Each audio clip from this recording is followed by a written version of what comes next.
Welcome back to the next episode of What's Up, Prof. Good day, Walter. Hello, my friend. How I'm are you? still exhausted from the last one. I thought it was going to be an introduction of about 5 minutes. Yeah, and well, that's how it goes with when we get together. Yeah. We It's think all your gonna fault, be- I think. I'm sorry. I'll take all the blame. Let's open with a word of prayer. Our Heavenly Father, we thank you so much that we can gather and that we can discuss these most important topics.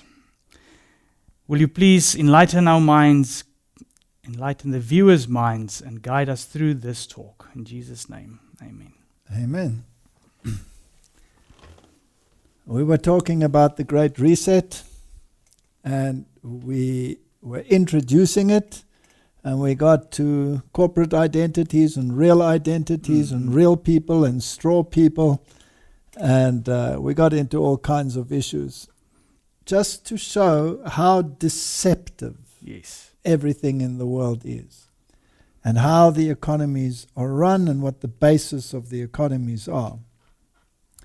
Now we have to see what it will be like when the papal agenda becomes the universal agenda. It will be a catastrophe. Yes. It's like you said in the previous one. So maybe if people didn't quite understand the part one, this will bring it into perspective. I hope so. I hope so. I hope so. Remember, we had this quote in the last one, and we're not going to repeat ourselves, but we're just giving an introduction. It was not the purpose of God that poverty should ever leave the world, and we qualified that in the last one. Of course, God doesn't want anyone to be in poverty and to suffer, but He permitted it for the sake of character development while we are on this fallen planet. The ranks of society were never to be equalized, for the diversity of conditions which characterizes our race is one of the means by which God has designed to prove and develop character. Then she states, many have urged with great enthusiasm that all men should have an equal share in the temporal blessings of God. In other words, that there should be a universal income and everybody should be on the same level.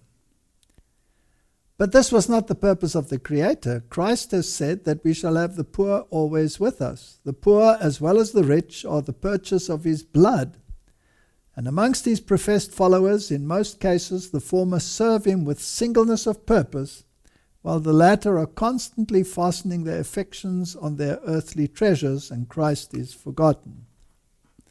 That doesn't mean, of course, that the higher classes are all selfish, but it is a fact of nature that they often are.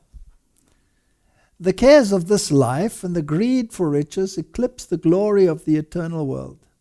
And then this interesting sentence, it would be the greatest misfortune that has ever befallen mankind if all were to be placed upon an equality in worldly possessions.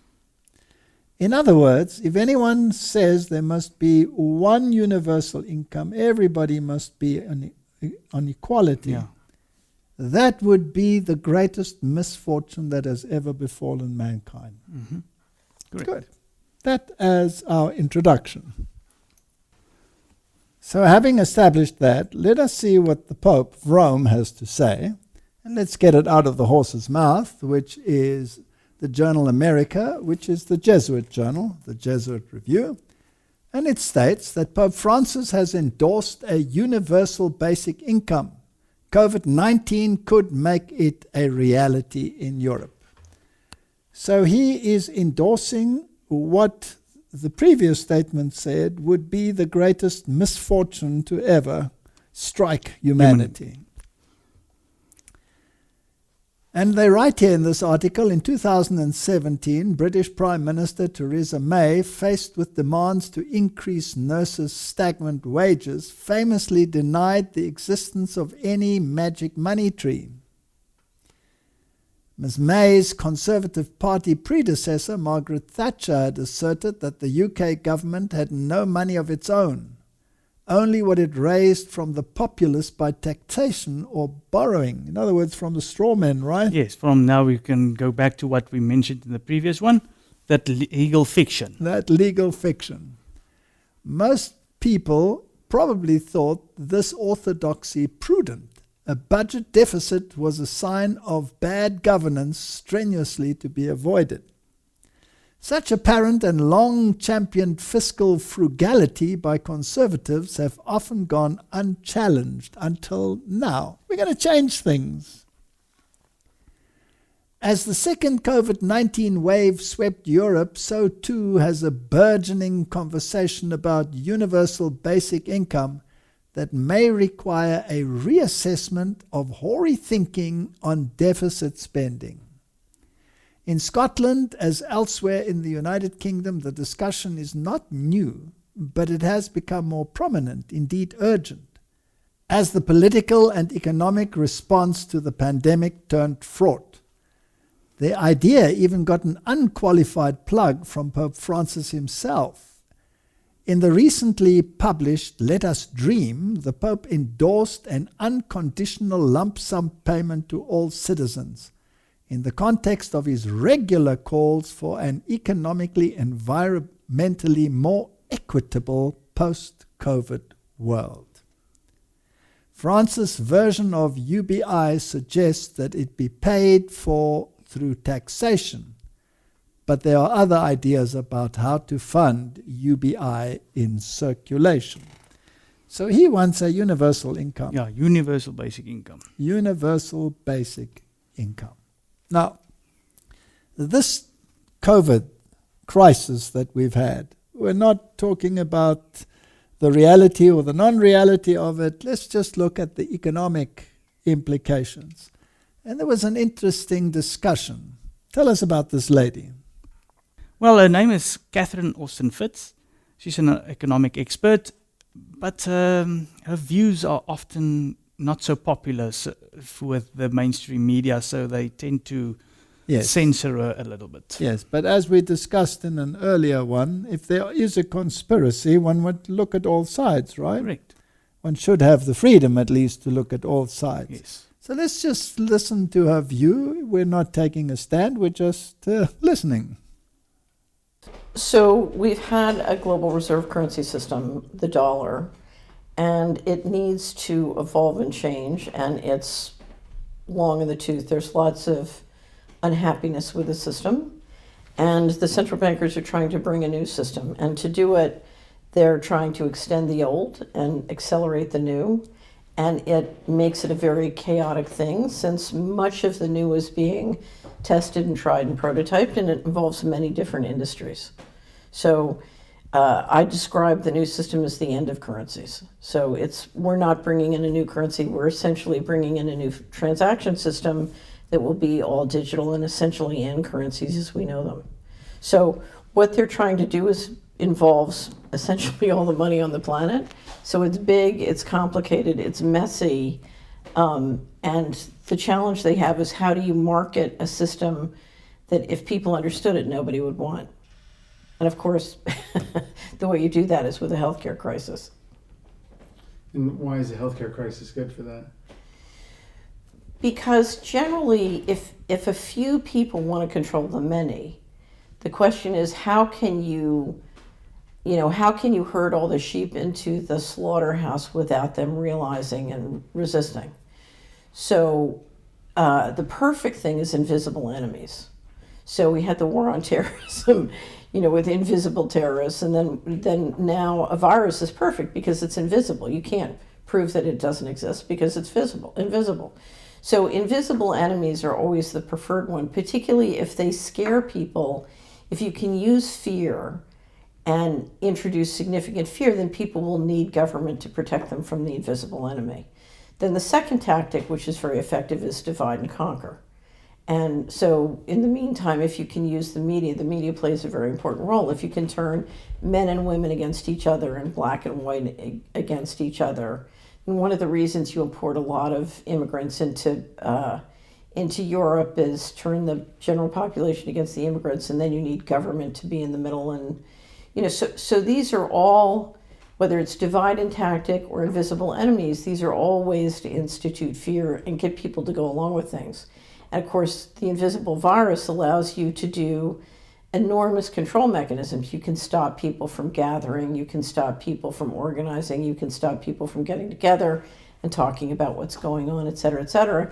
And if you digitize it with contract tracing, then you can control who's talking to whom. If you can get them to do all their work and education online, you can literally listen to everything they're saying.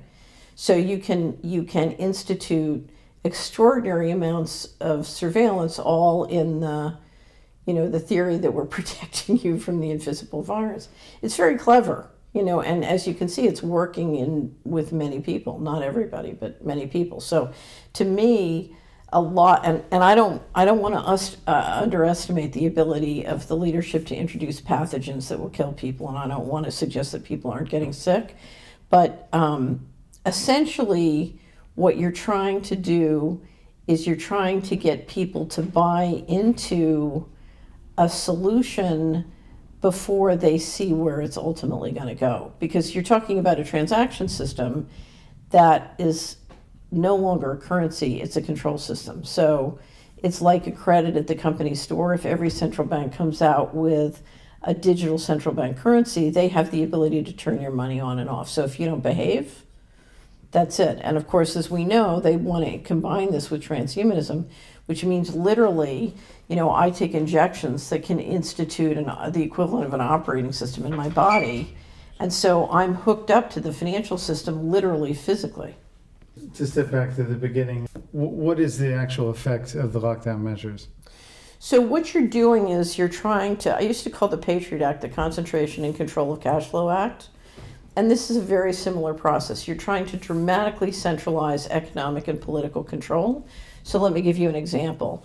We have 100 small businesses on Main Street in a community. You declare them non-essential, shut them down. Suddenly Amazon and Walmart and the big box stores can come in and take away all the market share. In the meantime, the people on Main Street have to keep paying off their credit cards or their mortgage. So they're in a debt entrapment. And they're desperate to get cash flow to cover basically their debts and their day-to-day expenses. In the meantime, you have the Federal Reserve institute a form of quantitative easing where they're buying corporate bonds, and the guys who are taking up the market share can basically finance at 0 to 1%, or their banks can at 0 to 1%, when everybody in Main Street is paying 16 to 17% on their credit cards without income. So basically, now you've got them over a barrel and you can take away their market share. And generally, they can't afford to do what they say because they're too busy trying to find money to feed their kids. That's interesting. She has some speculations which might or might not be true. That is not for us to debate. But what she is seeing is the outcome, whether planned or unplanned, is not the point now. No. But this is what the outcome is. What is the outcome? Now, if you want to think in a conspiratorial fashion, then if we are allowed to speculate a little bit, if we say that these governments are actually all under a central control already, and that the ship is being steered in a particular direction, because surely the enemy of souls is not divided upon himself, is he? No. So any apparent divisions are actually divisions which are designed to steer people in a particular direction, using the Hegelian dialectic, right? So what if you had a system that you wanted to bring down and replace with another system? Then you would create a Hegelian divide, right? Yes. So what if you wanted to push something in a particular direction? So let's say you introduce a system or a party form of governance in which you stimulate the economy by making the flow of money to the people very cheap. And thereby you stimulate the economy. Yes. You drop the taxes, you drop the interest rates, you ask the Fed to lower the rates, everything must go down, down, down, get the money to the people. And then you create a crisis. Purely speculation now, right? Yeah.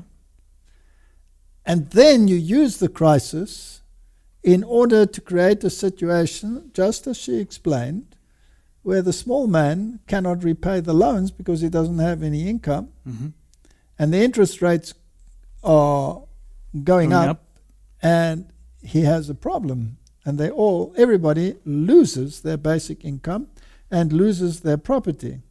Now government can step in and say, we've had a crisis. It wasn't our fault, guys. Something really happened here, and we'll solve this problem by giving you all a basic income. Yeah. Wouldn't they sigh a sigh of relief? But you'd be where you were, right? Yes. But you would first have to move the economy in the way where the flow of money was to the very ones that you wanted to pull the rug out from underneath. Yes. And then you turn the tables. Yes.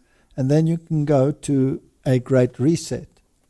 Now, I'm not saying that is what they did, but it is a possibility, right? Correct.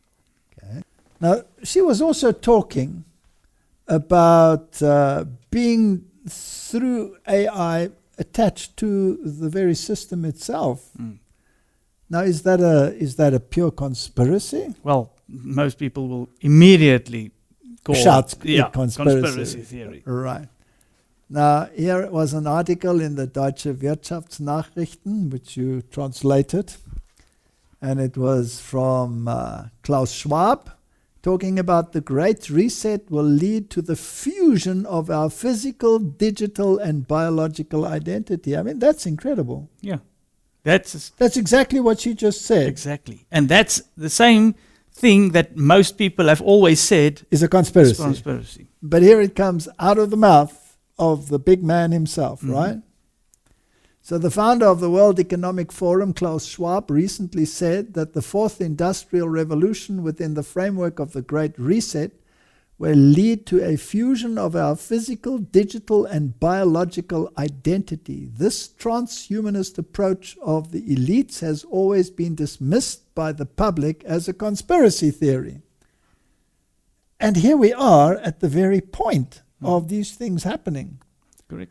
Now, our last discussion was to vax or not to vax, and some people, of course, believe that the vax could actually contribute to this, or some future vax, maybe not this one.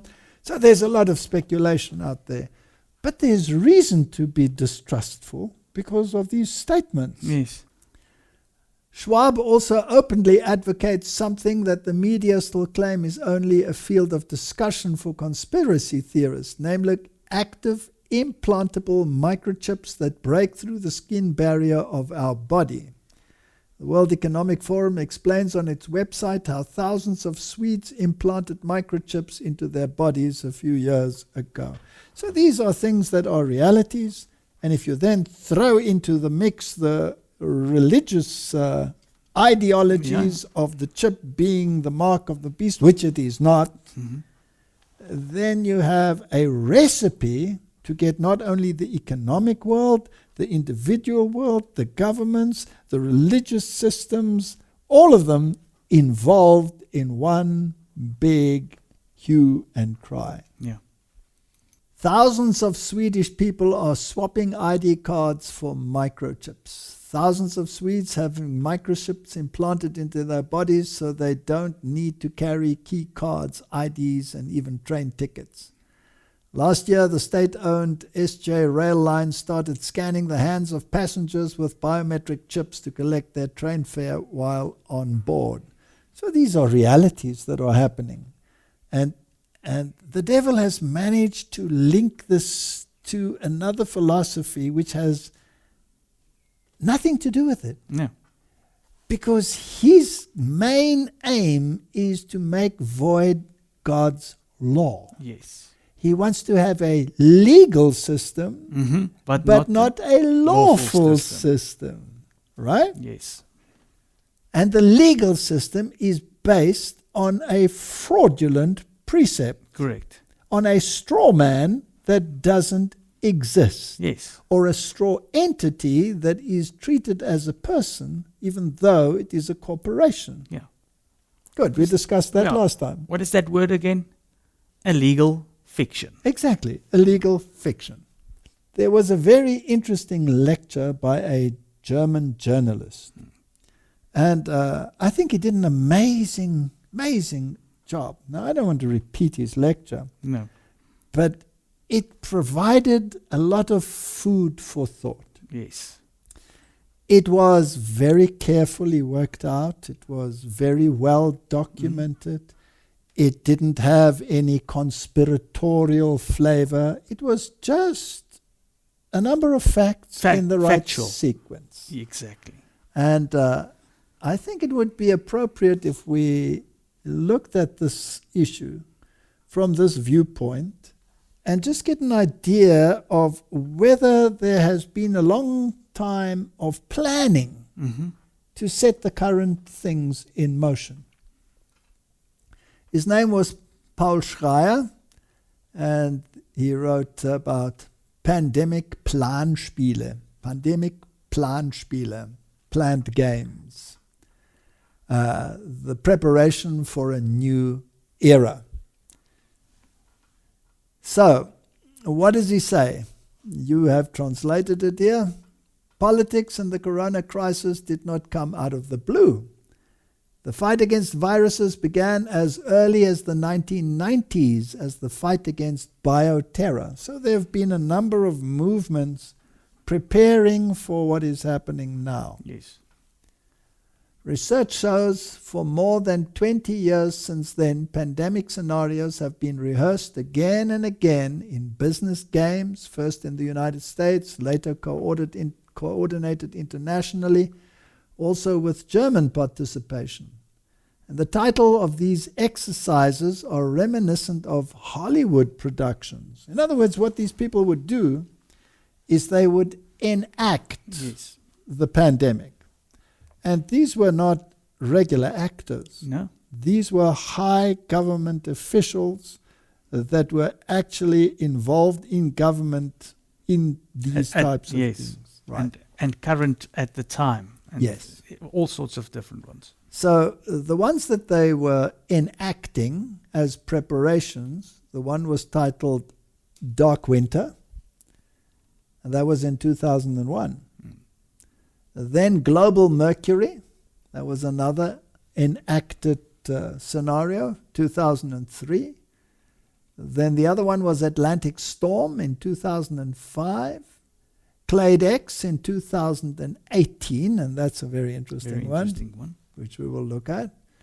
High-ranking officials and government representatives, as well as well-known journalists, were involved, most recently at Event 201 in October 2019, and it's important that this was before Yes. the pandemic, including board members of large global corporations, and after the World Health Organization declared a coronavirus pandemic in 2020, many of the measures that had been tried and discussed for years were implemented globally. That is a fact of history. Passages like this appeared in the script 20 years ago. The sight of an armed military presence in American cities provokes protests against the curtailment of civil liberties. The question is how and to what extent we enforce these things. How much violence do we use to keep people in their homes? In the event of a pandemic, basic civil rights such as the right of assembly or freedom of movement could no longer be taken for granted. Restrictions on freedom, but also mass vaccinations, were a regular part of the simulation games. So this has been practiced over and over again. But not only that, there was certain legislation that needed to be introduced. Yes. And this legislation was often in conflict with your basic rights under the constitutions. Mm-hmm. Now we must understand that in the last one we spoke about the relevance of the Constitution, which basically has been overridden by maritime law. Yeah. Because in actual fact, we're running under a legal system, But not a lawful one. but not a lawful Correct. system. Yeah. Okay, so Meaning that, if I'm correct, since Lincoln, they walked out of that one. There's been no Congress. there's been no Congress. So they could, everything from there on was done under martial law with executive orders. Exactly.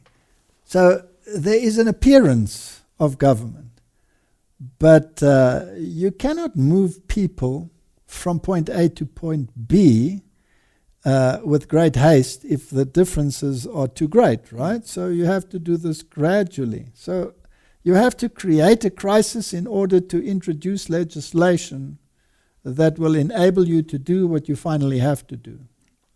So basically what he did is he went through the history of these and showed how legislation was introduced gradually over time. And when there was a bottleneck, then there was a crisis. Yeah, when there was a resistance, a Then crisis. there was. Then after that, the legislation passed and was introduced. So the content of these exercises was fight against the terror or a political tool since 1919, bioterror simulation games 1999 to 2005, and then they had an operation which was called Lockstep. That means all the nations of the world had to come into harmony and work along the same lines of thinking. So the people that were involved in, let's say, pandemic or health issues in the various countries, they were gathered together and they all partook of these exercises. Correct. So this has been planned for a very long time. Then there were the Trump and pandemic exercises from 2017 and the stock market quake in September 2019. So the market is involved. Mm-hmm. So if we go through the dates that this man mentioned in his lectures, he said, well, there were various scenarios that happened. In 1990, you had the fall of communism. Now there was no enemy. Yes. This is a problem. How do you keep your armies going? Yeah, how do you justify How do you the... justify it? Mhm. And so Colin Powell, at that stage, who was the highest ranking one in the military, said, I'm running out of demons. I'm running out of villains. I'm down to Fidel Castro and Kim Il-sung.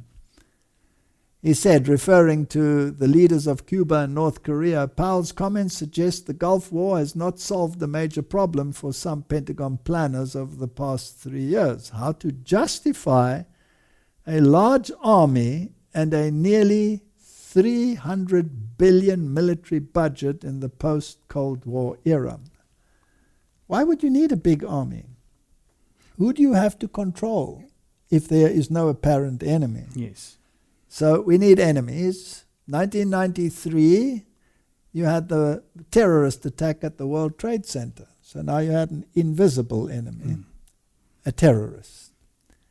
In July 1994, Clinton published his National Security Strategy of Engagement and Enlargement. March 1995, Joseph Biden, who is now the President of the United States, Chairman of the Judiciary Commission of the Senate, proposed a law to give more power to government and the President in case of a terror attack. And this law was vehemently rejected. And so, in 1995, there was a terror attack in Oklahoma, a decisive moment on issue of terrorism. In 1997, articles in Los Angeles Times written by politicians, not journalists, CIA Director James Woolsey and Assistant Secretary of Defense Joseph Nye, defend against the shadow enemy, the destruction of the federal building in Oklahoma City and the bombing of the World Trade Center in New York shocked Americans. But those tragedies would have been far worse if nuclear, biological, or chemical materials had been involved. So you're creating scenarios. Yes. And every time these things happen, new legislation is passed. So everything is in place, right? Now, this can be pure coincidence that it happened like this, but it could also be planned. Yeah. We're not taking a position, right? No, we're just stating We're just stating the facts. Correct. In 1997, Defense Minister William Cohen warns of future chemical and biological warfare at press conference and demonstrates anthrax threat on the breakfast show. So he holds up a little piece of a packet with sugar in it and says this amount will kill this many people. the half of Washington or something, if I can remember correctly. Exactly. So fear plays a very important part.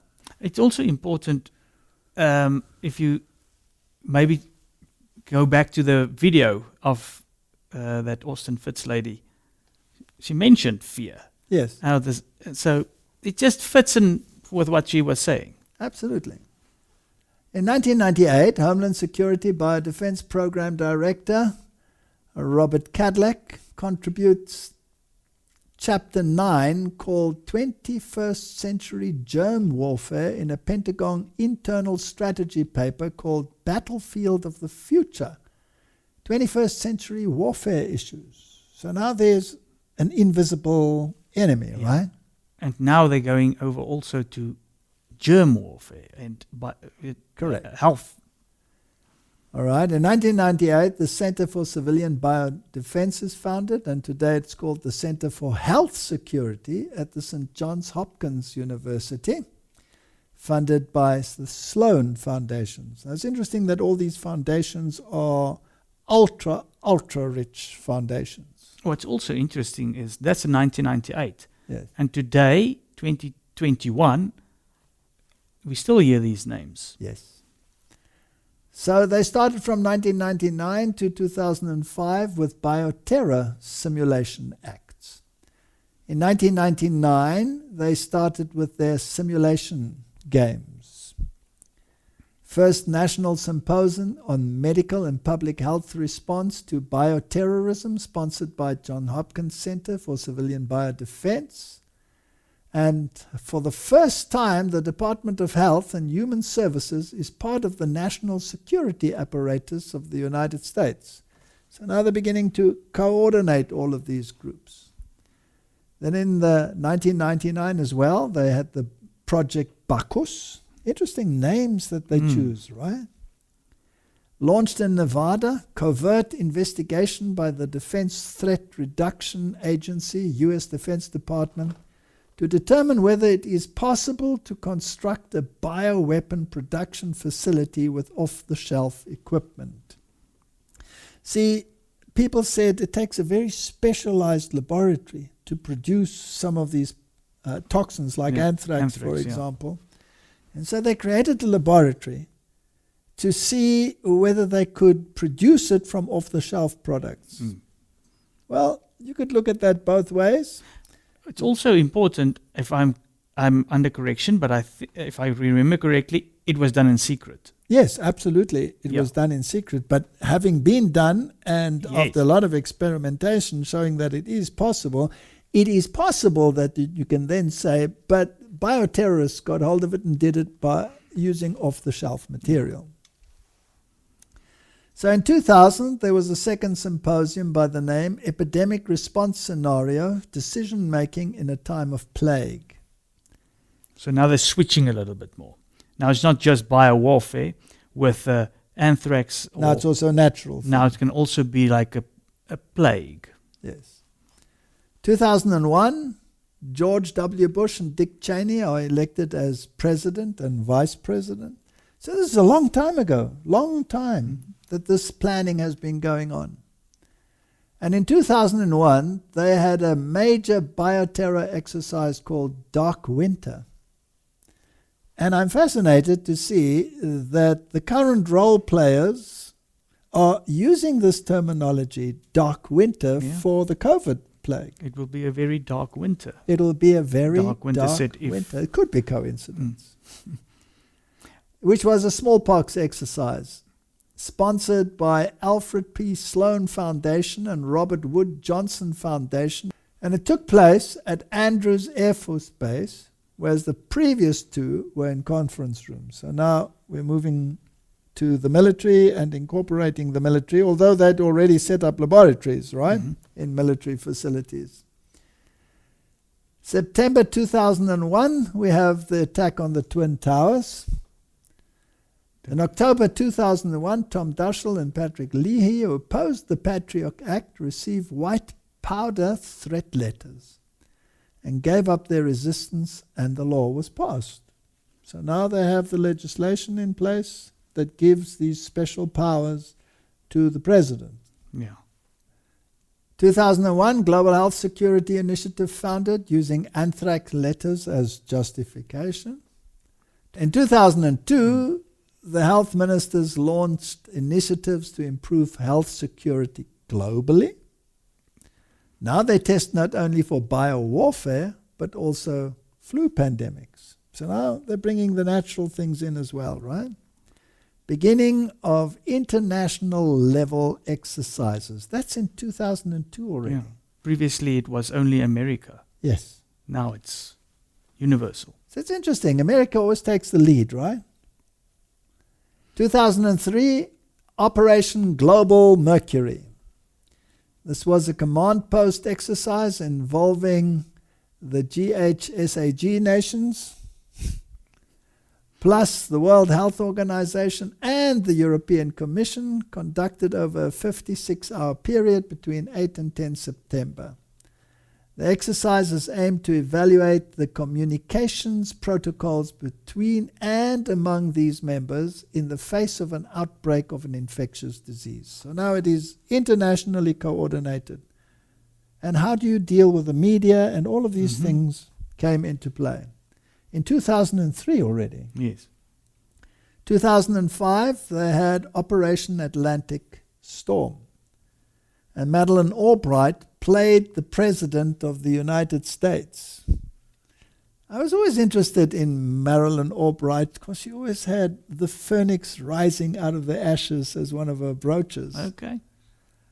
Not about smallpox per se, rather the exercise was designed to highlight the numerous complicated global challenges that would arise in the event of any large-scale epidemic of infectious disease, whether caused by a bioterrorist attack or a naturally occurring outbreak. So they had all of these scenarios. Now these people came together and they role-played. Yes. They even had the televisions and the media involved. Yes. And they practiced how to get information to the media and how to eliminate all contrary information. Yes. That's interesting. Yeah. Do we see something like that happening today? Exactly. Exactly. Isn't that exactly what censoring somebody that's talking against something that Yes. getting Now rid this of could all be pure coincidence. It could be. But it does make one think, doesn't it? Okay, in all these exercises, it was not only about a health crisis, who had the sovereignty, it was also about abolition of fundamental rights. They practiced that. Yeah. Mass vaccination, authoritarian politics without parliaments. In 2008, there was a financial crisis. Now the economy is going to play a major role in this because the global reset has to do with resetting the economy. Yes. If you want to reset the economy, you must first destroy the old system. Now, in the United States and of America and many of the Protestant countries in the world, the wealth is in the hands of the people. If you want to reset the economy, you have to shift the wealth to the system. Yeah. Isn't that correct? Correct. Okay. So let's see where this is going to lead. So you have this massive crisis in 2007, 2008. And you know what, Martin? In that crisis, there was a shift from absolute ownership to partnership. Yes. The banks and the governments went into partnership to bail out the community, which is basically the definition of fascism. Correct. Which is the preferred form of government, according to the Jesuits, of the Roman Catholic system. Yes. So it's a form of government where Government and industry go in partnership for the sake of the community to prevent a total collapse. So it seems like a good thing, but now there's no longer a complete private Sector. business. It is now private government combinations. And if you link this to who owns the crown, then you know who swings the scepter and everything. Correct. Now, you know, in 2009, you then have a swine flu epidemic. So this sweeps across the world, but you don't close everything down. Now, this is very fortuitous that all of these natural epidemics start hitting the world to prepare the people mentally for the big one that is probably coming.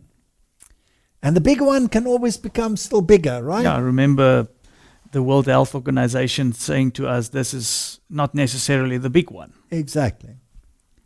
2010, Scenarios for the Future of Technology and International Development by Rockefeller Foundation. 4 scenarios, of which one was lockstep scenario, where all the nations come together and have the same approach. Yes. A world of tighter top-down government control and more authoritarian leadership with limited innovation and growing citizen pushback. Those are quotes from their documents, right? Correct. During the pandemic, national leaders around the world flexed their authority and imposed airtight rules and restrictions, from the mandatory wearing of face masks to body temperature checks at the entries of communal spaces like train stations and supermarkets. That was practiced in 2010. Is this being implemented? 100%. 100%. Even after the pandemic faded, this more authoritarian control and oversight of citizens and their activities stuck and even intensified. Now, that was just the exercise. This wasn't the reality. No. But the reality has come under COVID-19. We're starting to see it because even now, recently they asked Fauci, why do they still have to wear their masks after they're inoculated? And now there's quite a lengthy few answers that comes to that. But so that just shows the implementation. It'll always get worse, he It's says. not going. It's not. Yes. Yeah, everything that like this exercise showed, the implementation of certain rules and stuff, it's not going to go away, even if the thing fades. Exactly. Then we have the presidency of Donald Trump. And everybody says, a breath of fresh air, or the opposite view, this is the worst thing that ever happened to humanity, right? Yes, the world. And he's an anti-establishment man, and he says he doesn't want this world coordination. You must put your nation first and let the money flow to the people. And at the same time, he appoints all of the judiciary, the judges. By the way, the judges are all corporation judges. Yeah. So they all fall under the system of the straw man control. This fictional character. Yeah. So the judges are legal fiction. legal fictions. Yes. And they appoint all of these high-ranking Catholic individuals. The system is set in place for a papal agenda. And it is a Hegelian dial. I'm speculating now. They will say this is extremely conspiratorial. I'm just adding a little bit to the story. But it fits perfectly. Then you pull the rug out from an enemy, which is called COVID. And immediately, that economy that was with the people is removed from the people. The properties remain, and the people are destitute. 2017, Munich Security Conference. McCain said, I refuse to accept the demise of our world order. So Trump and McCain are at loggerheads. Yeah. Bill Gates said we need to prepare for epidemics the way the military prepares for war. We may not know if that weapon is man-made or a product of nature, but one thing we can be almost certain of, a highly lethal global pandemic will occur in our lifetimes. It's as if they're preparing for it, right? No, well, all these exercises are definitely preparing. All right, so whether natural or man-made, that is still the debate with COVID even. Immediately afterwards, the exercises start again in 2017. So May 2017, they have the G20 health ministers met for the first time ever in Berlin, Germany, exercising a pandemic scenario of a mountain-associated respiratory syndrome, which they called the Mars virus.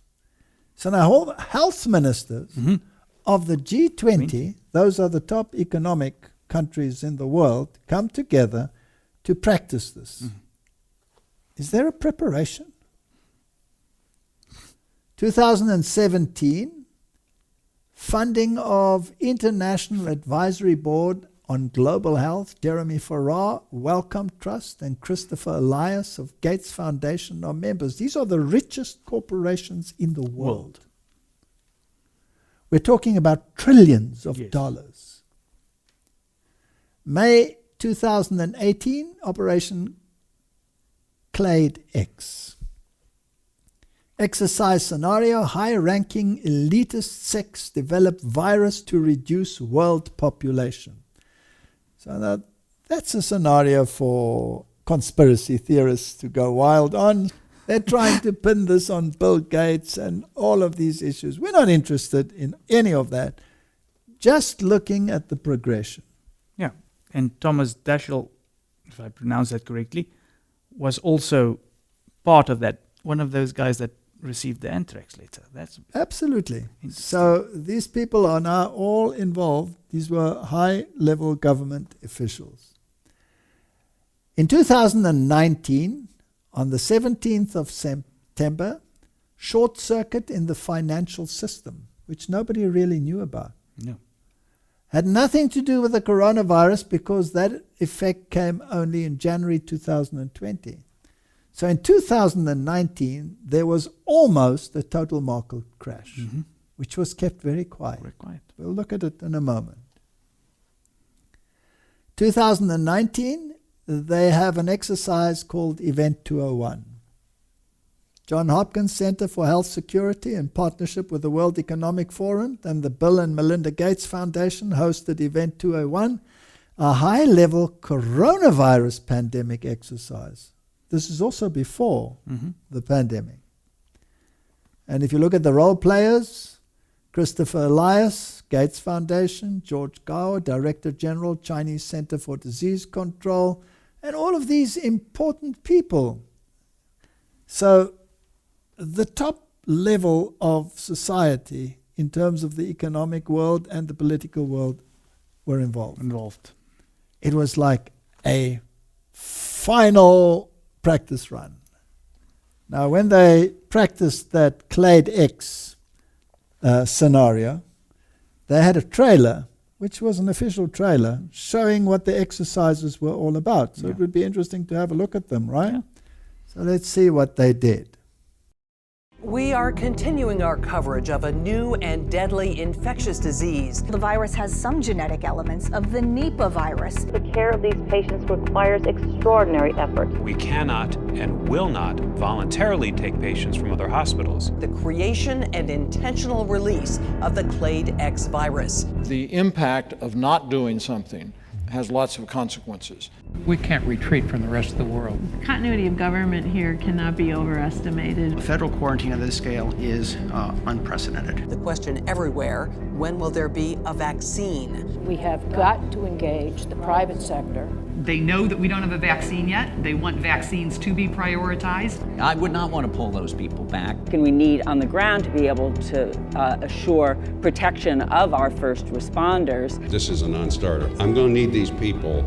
I got this feeling in a whole lot of other places. More than 40 countries are reporting outbreaks, and many more are suspected of having cases. Leadership requires doing things that are oftentimes unpopular. This issue has the amazing capacity to be number 11 on anybody's list of 10 most important items. We have been unbelievably weakened by this crisis. What the world will look like when it's done is still very uncertain.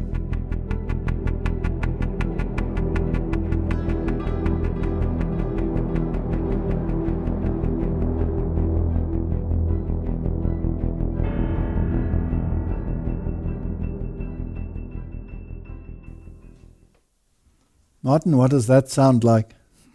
I know, 2020. It sounds like the script for what has happened, right? Now they're saying it's very uncertain what the world is going to look like. I think they know exactly what the world is going to look like, because there is a mastermind behind it, as we looked at in past one, that is absolutely brilliant and coordinated. And he has a representative on this earth to whom he gives his power and his seat and great authority. And he knows exactly where this is leading. Yes. So it might seem confusion and everything, but like you just said, that will become a marvelous, if I remember that word correctly. And will your civil liberties be taken away?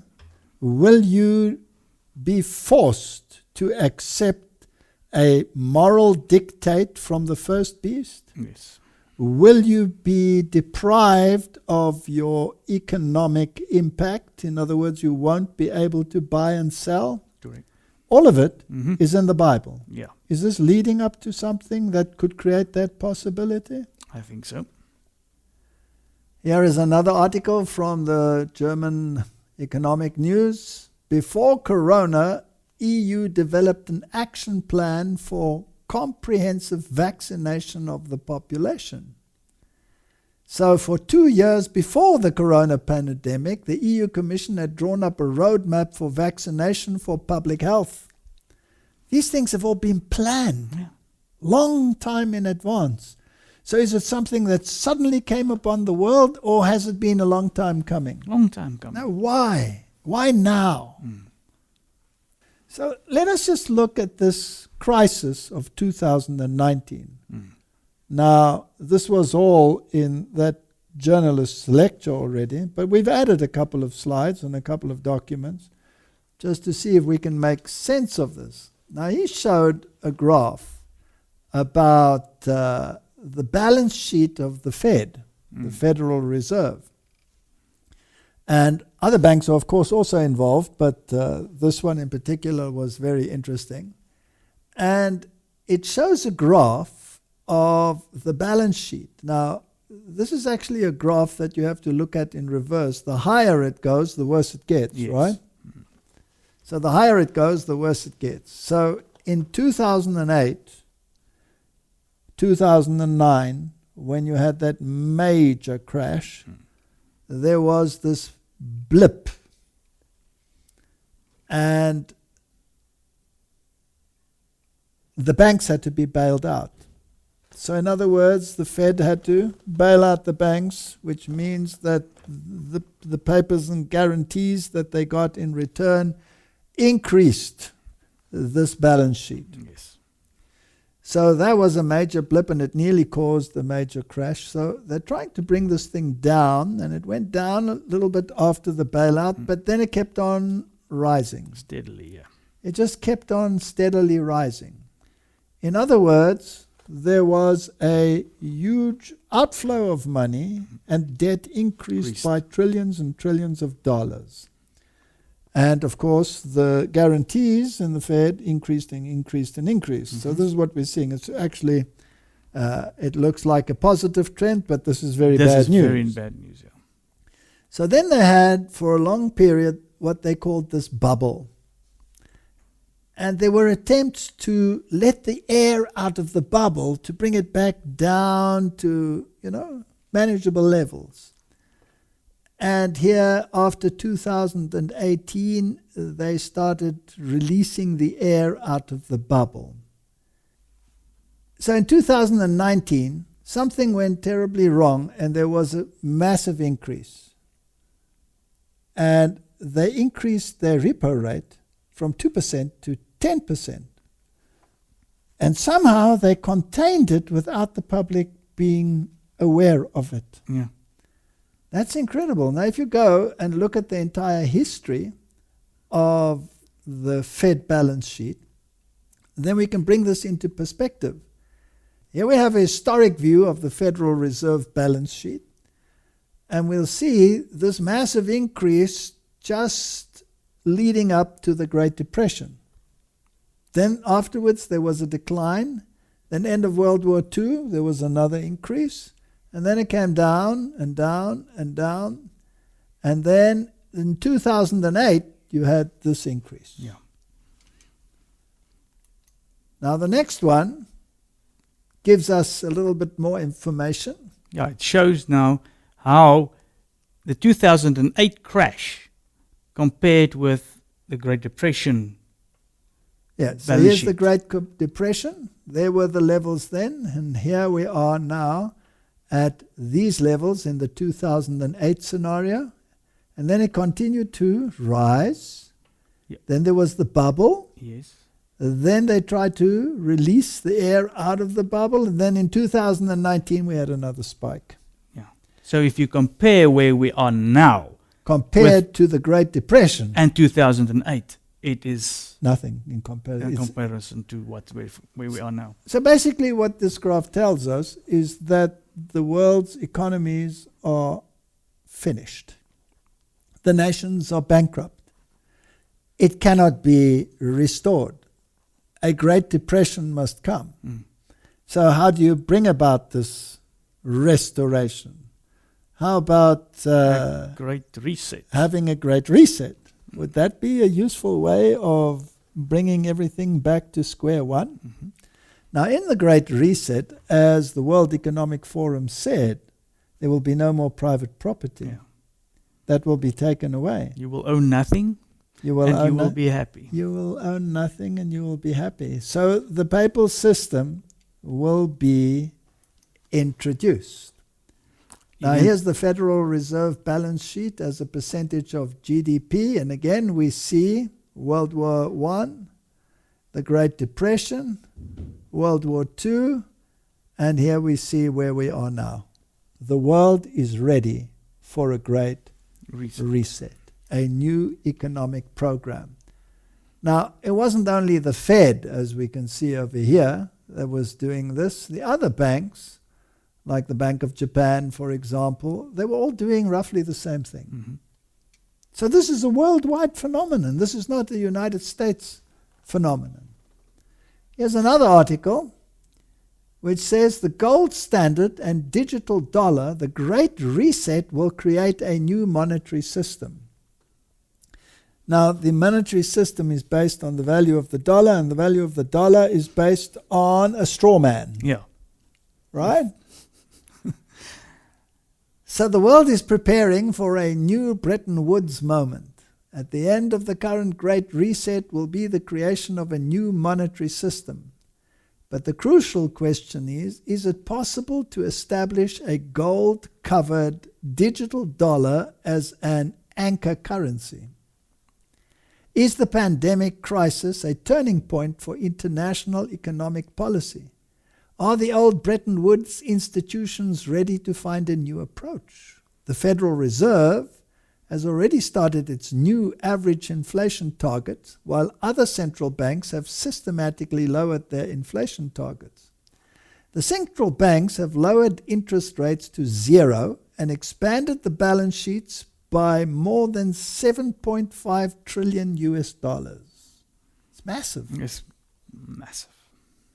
This financial support must remain in place at least until the vaccination reaches a critical mass. So now the pandemic is playing a role. Mm-hmm.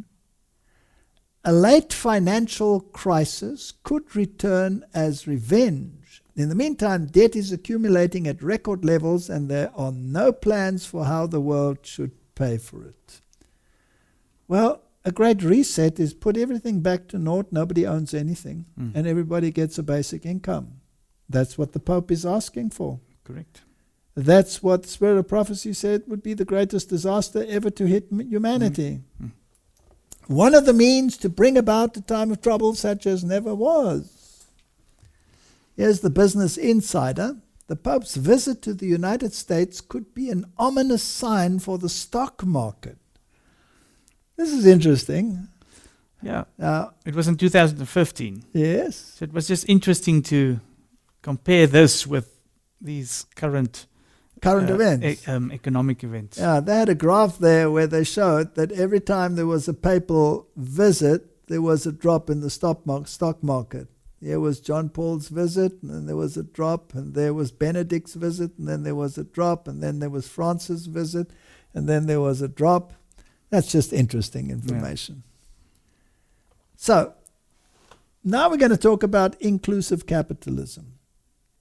The merchants of the world will weep and wail when Babylon falls, right? Yeah. Because they are intricately involved in this game. And the merchants of the world, these rich corporations, will own basically everything. Mm-hmm. But they don't really own anything. No. The crown owns everything, Yes. and the crown is owned by Rome. So Rome has reached the point again where it was before the wound. Again, it is the Pope of Rome that decides who gets what. And if you don't fall in line with his program, you will not be able to buy or sell. And you have to fall in line with his morality. Correct. It starts off, and that's how you can look at it from the whole time. Like you mentioned before, stepping stones. Every time it's introducing something a little bit more, a little bit more. A little bit more. Eventually, where it's heading, the Bible tells us. The Bible tells us. So here we have the Coalition for Inclusive Capitalism, and we have a video showing exactly what they intend to do.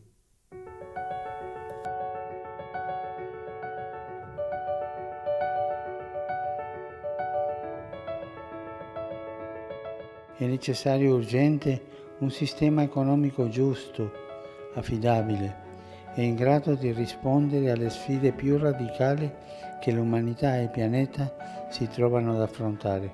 We are answering Pope Francis's challenge to create more inclusive economies that spread the benefits of capitalism more equitably and allow individuals to realize their full potential. Too much wealth has accreted to too few people. If you make money, what's the point if you're not prepared to share it? If the people who help make that wealth for you can't live with dignity? It's inclusive capitalism, though, and we have to recognize that starting from where we are to where we need to get to, we need to bring everyone along, and there will be adjustments that come with that. We do need the private sector's ingenuity, capital, technology, people, everything, their passion to come to the party. We want to operate in a sustainable way, where incentives are aligned across generations, not just across quarters, and the main actors take a long-term perspective. Aligning our innovation with the UN Sustainable Development Goals and the priorities of inclusive capitalism is both a business and sustainability imperative. We are stewards of this earth. It's our duty to keep it clean and to keep it decent for future generations. Look, the fact that different religions need to come together on all matters is just the crying need of the times in our world. Faith cannot be used to pull us apart. Faith is meant to bring us together. And the fact that I'm a Sikh and somebody else is a different religion, to me, doesn't matter. Our work is indeed about social justice, which is rooted in the gospel. The idea that every person deserves to live in a just society. We need a new system focused on the well-being of people. It's a big challenge, but if it is done right, the benefits will be immense. We believe we need more than 1,000 organizations on board, and only with this very purposeful collective action, we will see the systemic change across markets that will make capitalism truly inclusive. We invite all businesses, large and small, and individuals to join us as stewards for inclusive capitalism by going to our website, agreeing the principles, and making your own commitments to inclusive capitalism. Please join us. Thank you.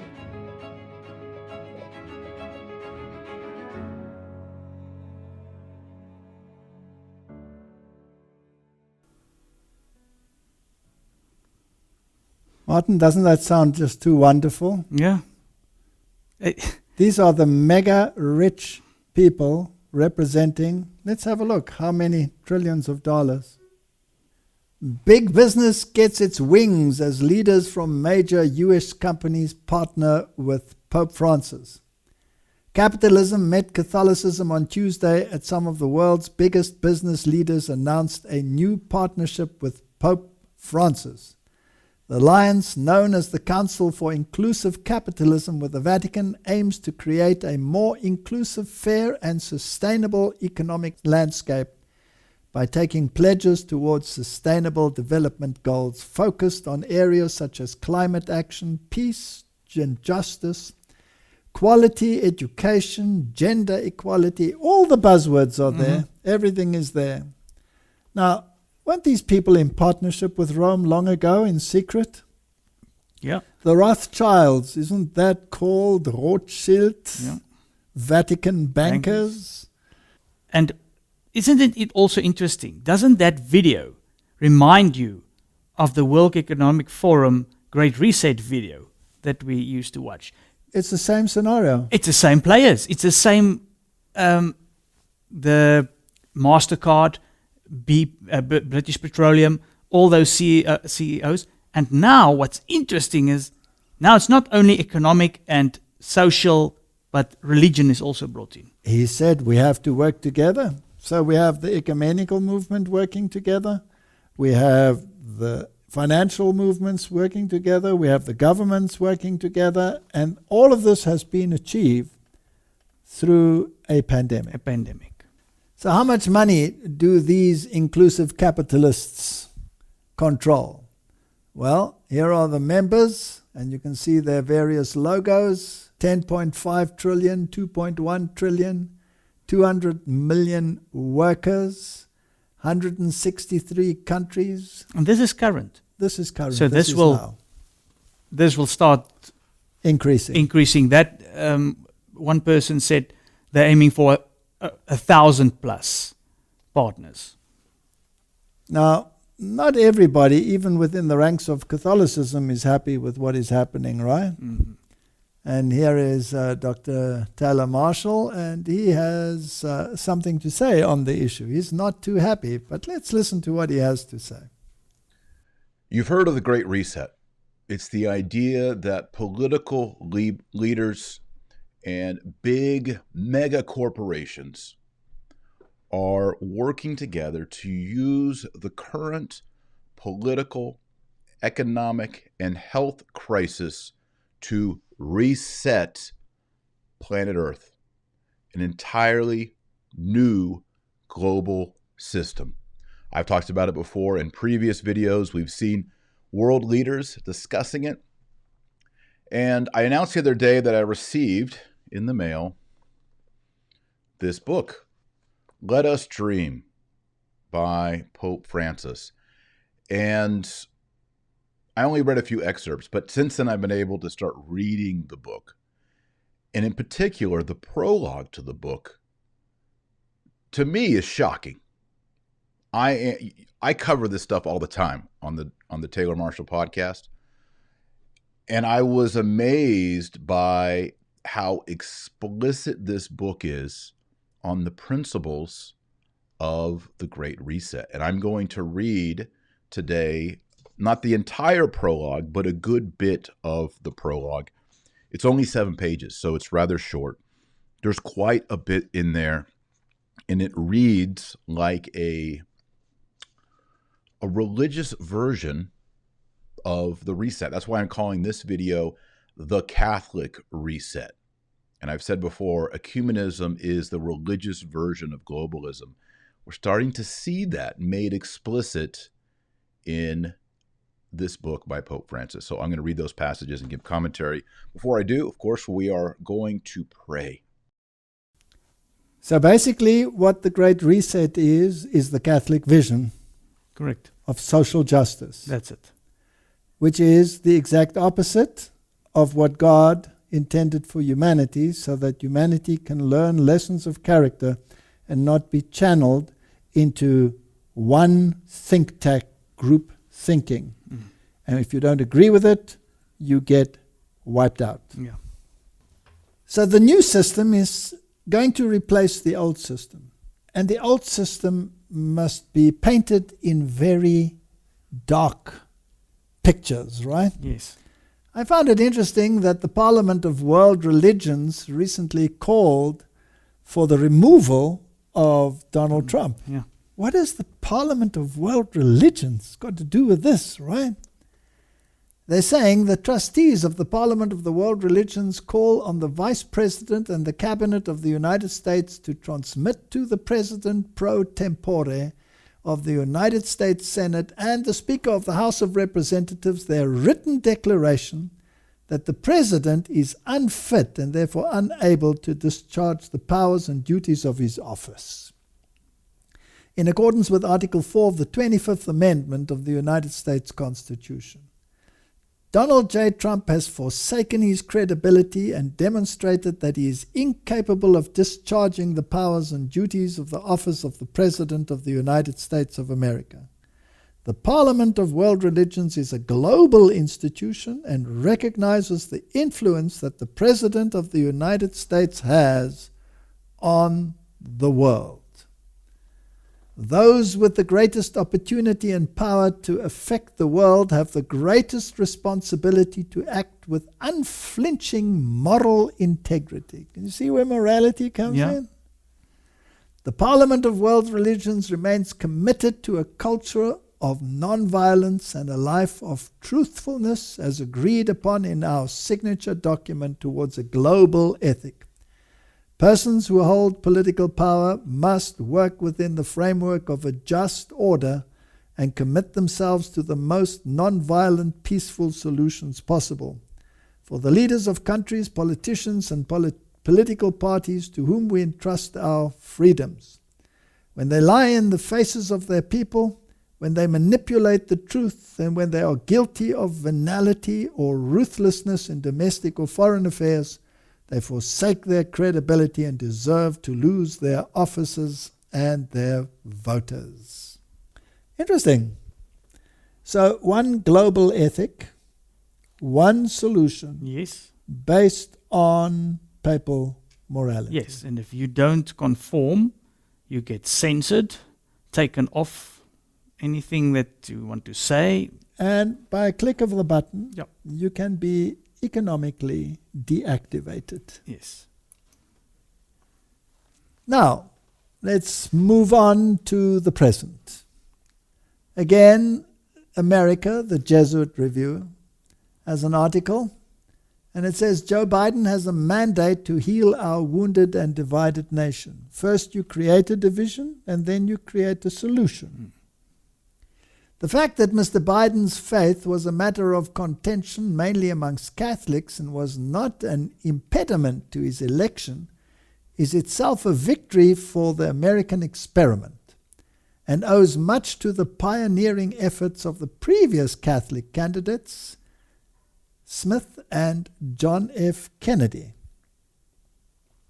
Let's just read the highlighted portion. A clear majority of American voters have given Mr. Biden a mandate to repair the nation's social fabric, to bind up the nation's wounds. Isn't that interesting? And to bring us together as one nation. It is not a mandate to legislate a radical new order, pack the U.S. Supreme Court, or pursue an extreme pro-abortion agenda. The American people deserve leaders as open-minded and willing to work together as they are. The challenges facing us today, Pope Francis said in his address to the U.S. Congress in 2015, calls for a renewal of the spirit of cooperation, which has accomplished so much good throughout the history of the United States. Coming from a Jesuit newspaper, stating the terminology of a wounded country or a wound that has to be healed. It's just interesting. Yes. Well, let's read what Crux has to say, a Roman Catholic, very prominent magazine, one of the most authoritative, taking the Catholic pulse. If Biden is to heal America, he'll need his church. By all accounts, President-elect Joe Biden is a sincere Catholic. He's spoken openly about his beliefs, how his beliefs have sustained him through his personal pain and loss. Arguably, not since Lincoln's first inauguration in 1861 has an incoming American president taken office facing such a divided nation. If Biden is to govern, he'll need to find a way to begin putting the pieces back together, and drawing on the resources of the Catholic Church may be among his better options. Does this sound like a Roman Catholic ideology coming into the United States of America? Definitely. Inevitably, Biden will have to lead the way in this national reconciliation project. His greatest asset in so doing so may turn out to be his church. Having seen him through a personal tragedy, Catholicism may be poised to aid him in his defining public test. The Bible tells us that Protestant America will cross the gulf and take the hand of Rome, because the second beast will make everyone worship the first beast. Here is religious news services. Could Catholic moral theology light the way for a new GOP? They want to change the Republican Party? Well, I think that Pence did a good job. And after all, he was Jesuit trained, and so were all the others, by the way. Yes. For some time now, we've heard talk about an American Catholic moment. As far back as 2012, David Gibson, director of the Center on Religion and Culture at Jesuit Fordham University and a former religion news service staffer, highlighted some astonishing facts about Catholics in public life. He's talking about Supreme Court judges, etc. In a matter of days, that same Catholic Speaker of the House will look on as the Catholic former Vice President is inaugurated, the second Catholic President of the United States. Depending on how one is scoring at home, 7 Supreme Court justices are or have been Catholic. Should the party decide to realign around a religious, multi-ethnic working-class populism, and it should, the new movement will require an ideological foundation. If 2012 was the year Catholics had come to dominate the highest levels of the US public life, 2021 may be the year when the highest levels of public life finally made space for the fullness of a Catholic vision. That is fulfillment of prophecy. And if people aren't aware of it by now, they never will be. I agree. If you cannot see, this is now talking about a Protestant party. Yes. The Republican Party becoming everything is said that it can just as might as well become a Catholic party. Absolutely. Here's another article, how Biden can lead the US away from World War fought piecemeal. At the same time, the crisis he inherits presents his administration with a rare opportunity to contribute in substantial ways to a new post-pandemic normal. I hate that terminology. Towards which Pope Francis has been incessantly directing our attention. As Biden launches his administration's approach to international relations and very serious security challenges, he would do well to draw deeply upon the values of Catholic social teaching and to absorb the insights of Pope Francis, starting with Laudato Si on care for our common home, Fratelli Tutti on the proposals of the Vatican COVID-19 Commission. Biden has already indicated his intention to take some action on the global stage that would be consistent with the Catholic social teaching. This is the moment in history when Protestant America reaches across the Gulf. And this could bring about the final events portrayed in the scriptures. US President Joe Biden should listen with rapt attention to the pleading of Pope Francis, who in Fratelli Tutti called for an alternative way of thinking, a global ethic of solidarity and cooperation in the service of a future shaped by interdependence and shared responsibility in the whole human family. No place for individualism, no place for personal choice.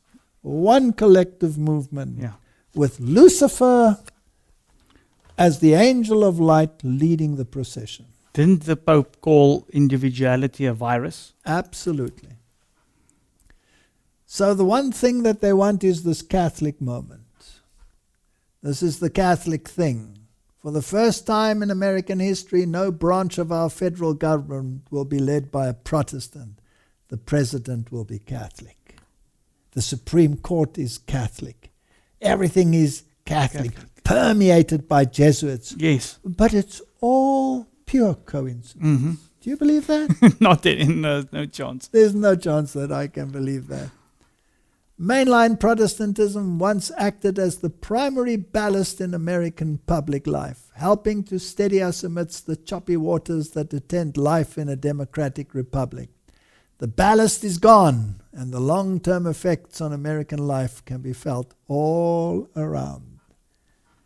This will become universal. Yeah.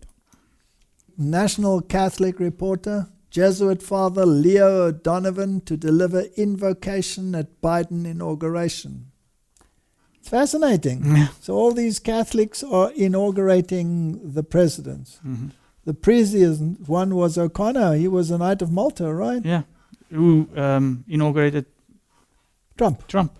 Exactly. So all these high officials are giving a picture to the world of who's in control. Here it tells us that Jesuit Father Leo O'Donovan, former president of Georgetown University, if I read that name once more in connection with politics, I don't know whether I will have a cadenza, will deliver the invocation at Biden's presidential inauguration on January 20. O'Donovan confirmed to the NCR that Biden had personally called him and invited him to offer the prayer at the inauguration, which will mark the election of the nation's second Catholic president, and that he had accepted. My brother, has the wound been healed? Yes. Is an image of the beast forming? Yes, definitely. Are the role players in place to ensure that it will happen? Yes. Can the Constitution, in the light of the whole lecture now, stand in the way? No, because it's legal but not lawful. Exactly. So they are running on executive orders. Through all of the events that have taken place, all the laws are in place that they can implement through their executive orders exactly what they want. And the legal framework has been set, which is totally legal, but was never lawful from the beginning. Because the devil is the master of deceit, and he has duped humanity into believing that this is an exceedingly moral movement, whereas it is a rebellion against the government of God. And everything is set. The economic, to recap, all these events had to come about to get a great reset. Yes. And the great reset will be in harmony with the papal social justice agenda. Previously, you had the great reset and all of this. Now the inclusive capitalism, exactly what you just said, brings it all together. So, do we have the moment in history when the prophetic picture that we have been speaking about for years has come to fruition? Definitely. Therefore, we need to pray. Amen. Let's pray. Heavenly Father, Tyndall prayed, open the eyes of the King of England. And today I want to pray, open the eyes of the kings of this world, because they are marching into a trap. Open the eyes of the merchants of this world, because they are marching into a trap. Open the eyes of the people in this world, so that they can realize that they must separate from the system and come out and be separate, so that they will not receive of the plagues. Because this system, according to your word, will be destroyed. Give us wisdom. Help us to make right decisions, is my prayer in Jesus' name. Amen. Amen.